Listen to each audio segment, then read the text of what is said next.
Hello, my name is swissbianco. This video I will talk a bit about painting items. I did do individual videos on those items in front of the camera already, and this is just a short update video what you can do with a simple paint on items.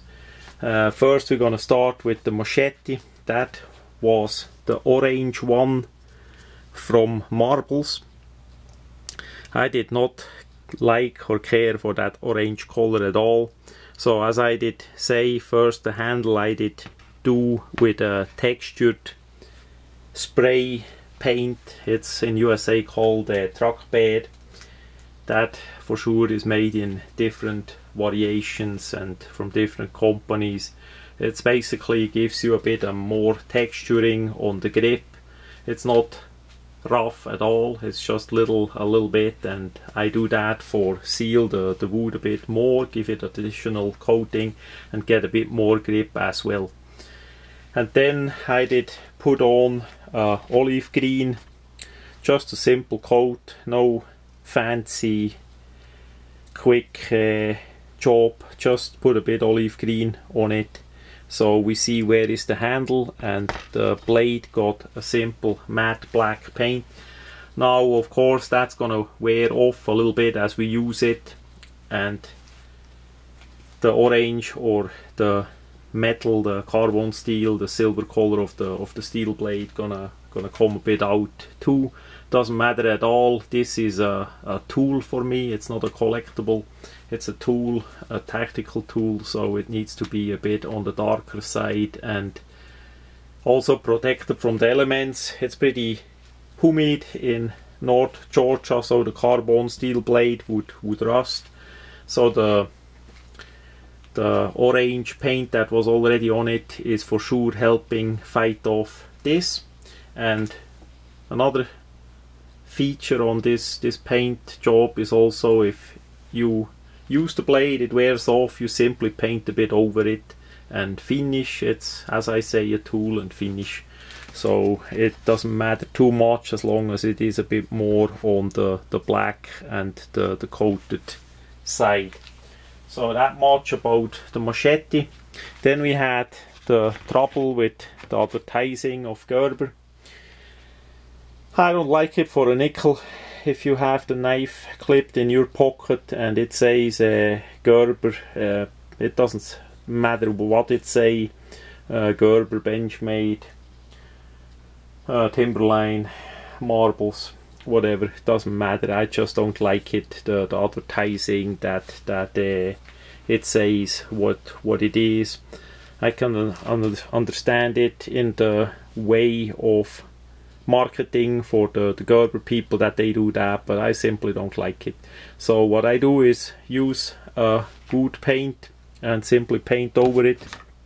That is the fast knife, the Gerber 06, the fast. That is already featured in another video, and this one just came in. That was quick painted on it too. We see I did simply take a paper, cut it a bit to shape, put it under the clip and then paint over it. That's all what it is needed. Again, this is a rough too. That are tools for me to use. It's not a high dollar knife, it's mainly for using and finish. So that's what it is on the Gerber knives, and you can of course do that to other knives as well.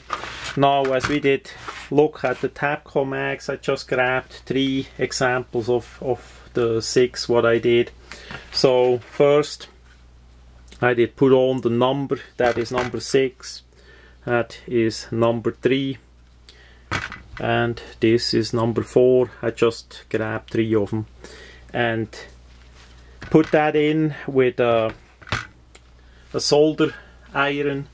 You need to be careful how the plastic is. I did it, as I did point out in the video about the Tabco 30 round magazine, where the plastic, the synthetic, is as thick as possible. We don't want to do it here where it is thin and maybe damage the housing. So it is simply heated up and pressed in. That's all what it is. You can do whatever, a number or a initial or whatever you can select to put on. And then I took it apart, took the follower, the plate, the spring and all out, and then I put a masking tape, a simple masking tape around it to have, in this case, a clean line of where the paint gonna stop. Again, we don't want to have the paint where the magazine goes in the magazine well, because it's gonna scratch off and look ugly. It's only where the ribs protecting the paint pretty much where you want to do that.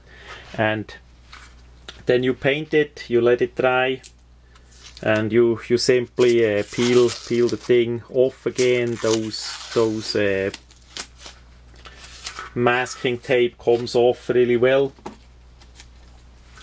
And then you assemble the magazine and then you have it. So on the color here, nothing fancy either. It's a matte olive green and a matte brown together. That is all what is needed for me here. That comes the most close to what we have in the forest, in the nature here. And if it scratches, if it wears off, we can always repaint it really easy, as I did show with a bit masking tape, and that is done within a few minutes, and then you let it dry.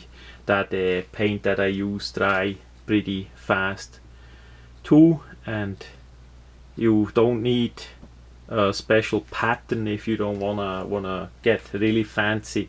Of course, you can put on leaves and paint over leaves, or make your own pattern with cardboard and stencils and all that. If you want to do that, that is pretty fine. Also, you can select of course different colors. Maybe in your area it's more like a desert, so you would quite likely buy the magazine maybe in that coyote brown color already, and then just add a bit a sand color and maybe a little bit a darker brown, you know, to get that three color look, camouflage look. Or if you use that for competition shooting, I mean, you can use a brighter color if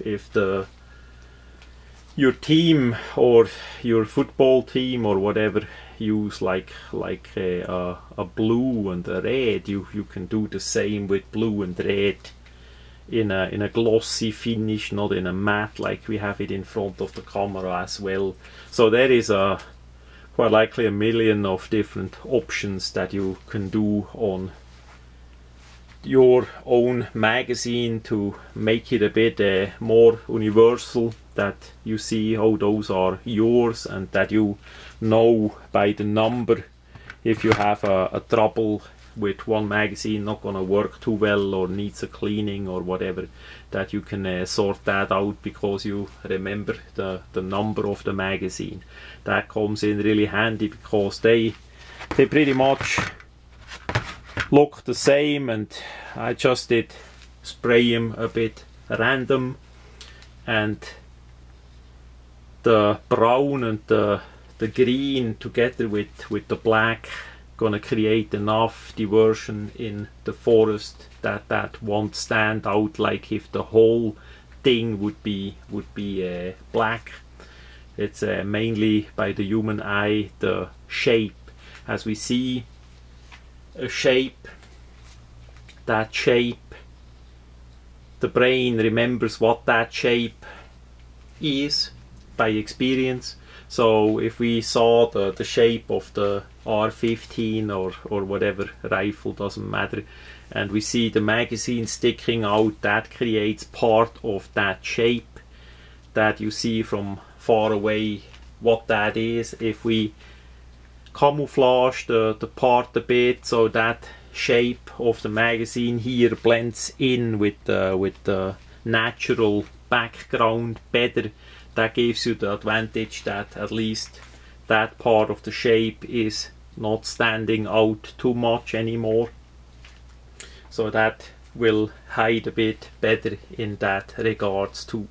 The floor plates I left alone because they get touched by the ground. If we shoot from the ground position, that's gonna be in the ground, and also you're gonna pull on them on the magazine vest, or you know, to get them out. So those are high stress or high wear points. If we're gonna paint those, and I mean you can do that, it's gonna wear off pretty fast, pretty well.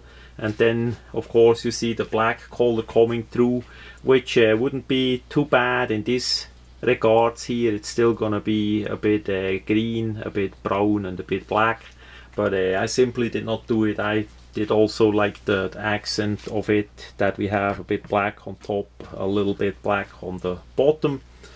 So that's just my choice that I selected there. Again, quite likely a million of choices. Some people even may only paint the floor plate and leave the rest alone. If you wanna not paint too much, you can only paint the floor plate in a color, whatever color you choose, and put that on, and then you have a bit of different magazine than everybody else as well. So like this, quite likely there's not too many magazines out there. Quite likely never we're gonna meet somebody that has exact the same like this, with the numbering like I did it and all. So that's pretty well.